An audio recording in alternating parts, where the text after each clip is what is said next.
ಆಮೇಲೆ ಅದವ ಮುಚ್ಕೊಂಡಿತ್ತು, ಯಾಕಂದ್ರೆ ಅವಳು ಅಮ್ಮ ಅಪ್ಪ ಬಂದ್ಬಿಡ್ತು, ಅದಕ್ಕೆ ಅದವ ಹೊರಟೋಯ್ತು. ಯಾರಮ್ಮ ಬಂದರು? ಹೌದಾ, ಏನು ಮಾಡಿದ್ರ ಮೇಲೆ? ಆಮೇಲೆ ಅದನ್ನ ಇಲ್ಲಿ ಔಷಧಿ ಆಗಿತ್ತು.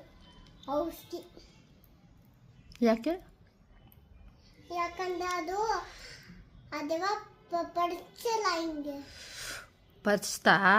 ಇಬ್ಬರು ಪಡಿಸ್ಲು, ಅದಕ್ಕೆ ಅಪ್ಪ ಅಮ್ಮ ಇದಾಗ್ತಾ ಇದ್ವು ಔಷಧಿ. ಎಲ್ಲಿಂದ ತೊಗೊಂಬಂದ್ರು? ಮಾರ್ಕೆಟ್ನಿಂದ. ಮೆಡಿಸನ್ನಾ? ಯಾವ ಮಾರ್ಕೆಟು? ಅದೇ ಮಾಲು. ಹೌದಾ? ಅಲ್ಲಿಂದ ತಗೊಂಡು ಬಂದಿರೋದು. ಪಾಪ ಅಲ್ಲ? ಕಷ್ಟ ಕಷ್ಟ ಅಲ್ಲ ಕ್ಯಾಟ್ ಜೀವನ.